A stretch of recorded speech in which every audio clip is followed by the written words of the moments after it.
Madam Speaker, and Senator Byrd, Mr. Leader, members of the Congressional delegation, particularly Senator Feinstein and Congresswoman Ileana Ros-Lehthian, Senator Thomas, God rest his soul, distinguished guests, particularly our friend Elie Wiesel, and Your Holiness. Over the years, Congress has conferred the gold medal on many great figures in history, usually at a time when their struggles were over and won. Today, Congress has chosen to do something different. It has conferred this honor on a figure whose work continues and whose outcome remains uncertain. In doing so, America raises its voice in the call for religious liberty and basic human rights. These values forged our republic. They sustained us through many trials, and they draw us by conviction and conscience to the people of Tibet and the man we honor today. Nearly 2 decades have passed since the Dalai Lama was welcomed to the White House for the very first time.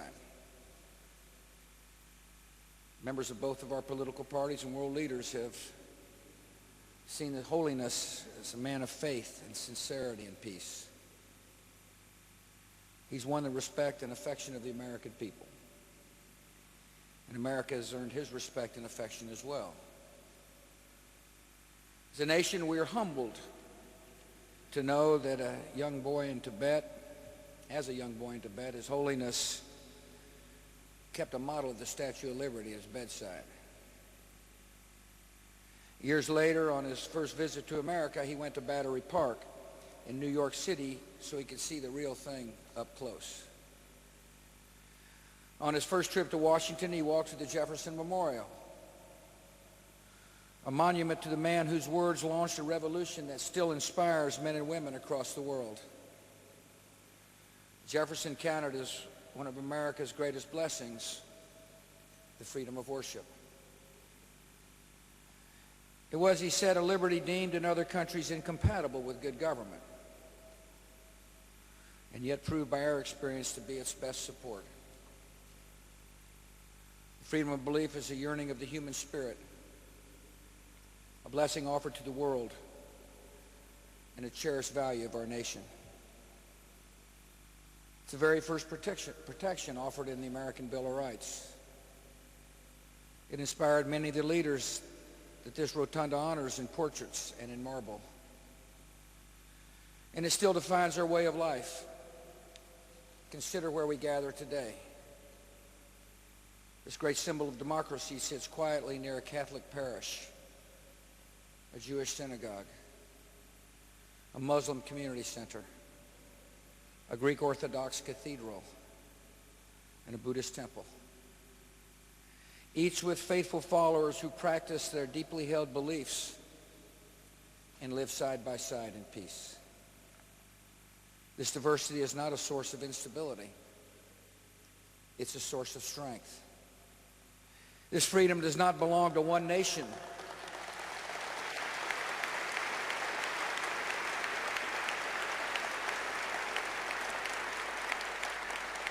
This freedom does not belong to one nation. It belongs to the world. One of the tragic anomalies of the past century is that in an era that has seen an unprecedented number of nations embrace individual freedom, has also witnessed the stubborn endurance of religious repression. Americans cannot look to the plight of the religiously oppressed and close our eyes or turn away. And that is why I will continue to urge the leaders of China to welcome the Dalai Lama to China. They will find this good man to be a man of peace and reconciliation.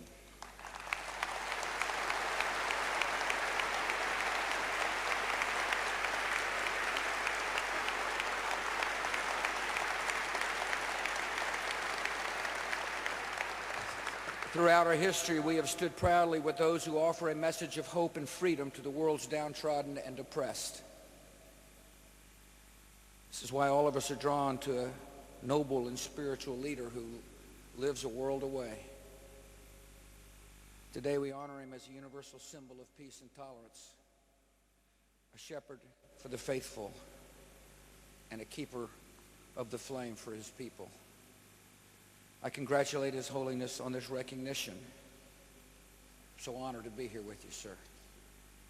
Laura and I join all Americans in offering the people of Tibet our fervent prayer that they may find days of prosperity and peace. And now I ask the Speaker and Senator Byrd to join me for the gold medal presentation.